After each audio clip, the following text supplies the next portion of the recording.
വണ്ടൻ പതാലിലെ വൈകുന്നേരങ്ങൾ ഇങ്ങനെയാണ്. കവലയിൽ നാട്ടുകാർ ഒത്തുകൂടും, ചെസ് കളിക്കും. 8 മുതൽ 60 വയസ്സ് വരെ പ്രായമുള്ളവർ ഈ സംഘത്തിലുണ്ട്. ചെസ് കളിയിലെ ലഹരി മുന്നിൽ കണ്ട് മുൻ വില്ലേജ് ഓഫീസർ കൂടിയായ AS മുഹമ്മദാണ് 10 മാസം മുൻപ് ചെസ് ക്ലബ് എന്നൊരാശയം മുന്നോട്ട് വയ്ക്കുന്നത്.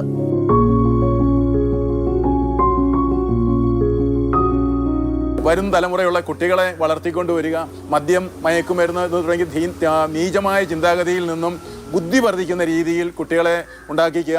നാളുകളിൽ വണ്ടമ്പതാലിൽ നിന്നൊരു ഗ്രാൻഡ് മാസ്റ്ററെയോ അല്ലെങ്കിൽ ഇന്നലെ ലോക ചാമ്പ്യനായി ഇന്ന് വൈകിട്ട് ട്രോഫി സ്വീകരിക്കുന്ന തമിഴ്നാട്ടുകാരനായ ഗുഗേഷിനെയോ പോലുള്ള ഒരു കുട്ടികളെ നമ്മുടെ ഗ്രാമത്തിൽ ഉണ്ടാകുക എന്നുള്ളതാണ്, അല്ലെങ്കിൽ ജസ്റ്റ് ഒരു ഗ്രാൻഡ് മാസ്റ്ററെങ്കിലും ഞങ്ങളുടെ ഗ്രാമത്തിൽ നിന്നുണ്ടാകണം എന്നുള്ളതാണ് എൻ്റെ ആഗ്രഹം.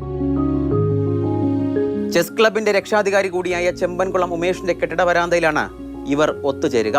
വണ്ടൻ പതാലുകാർക്ക് ഇതൊരു സ്ഥിരം കാഴ്ചയാണെങ്കിലും ഇതുവഴി പോകുന്ന യാത്രക്കാർക്ക് ഇതൊരു കൗതുക കാഴ്ചയാണ്.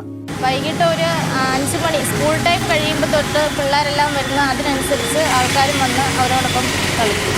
നല്ല ഇമ്പ്രൂവ്മെൻ്റ് ഉണ്ട്.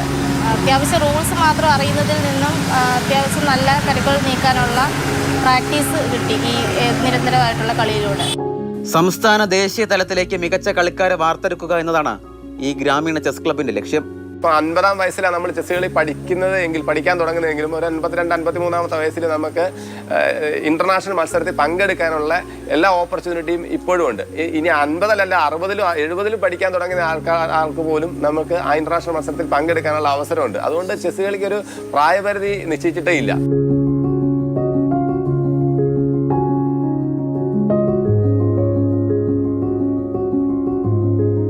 പുതിയ തലമുറ ലഹരിക്ക് പിന്നാലെ പോകുമ്പോൾ വണ്ടൻ പതാലുകാർ പറയും, ഞങ്ങളുടെ ലഹരി ഈ 64 കളങ്ങളുമാണെന്ന്. മാതൃഭൂമി ന്യൂസ്, കോട്ടയം.